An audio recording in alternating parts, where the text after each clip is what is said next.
C'est l'heure du Journal de l'Afrique, soyez les bienvenus sur France 24. À la une ce soir, l'Union africaine qui émet des doutes sur la conformité des résultats de la présidentielle en République démocratique du Congo. Notre correspondante à Addis Abeba reviendra sur la réunion d'urgence de la SADC qui s'est tenue ce jeudi à la demande de l'UA.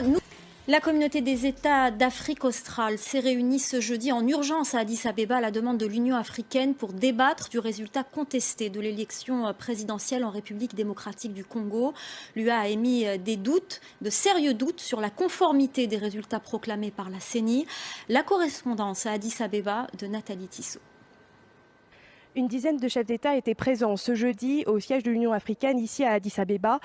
Parmi eux, ceux d'Afrique du Sud, de Namibie, de Zambie, d'Angola, du Congo-Brazzaville ou encore du Rwanda, puisque ce mini-sommet était à l'initiative de Paul Kagame. Au total, ils ont passé plus de 5 heures à huis clos et au final, aucune déclaration à leur sortie.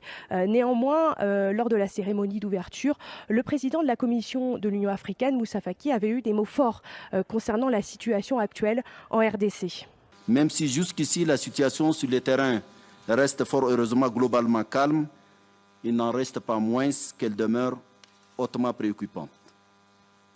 Pour parler franchement, des sérieux doutes sur la conformité des résultats proclamés persistent et ne cessent de hanter les esprits des Congolais et de leurs frères et amis de par le monde.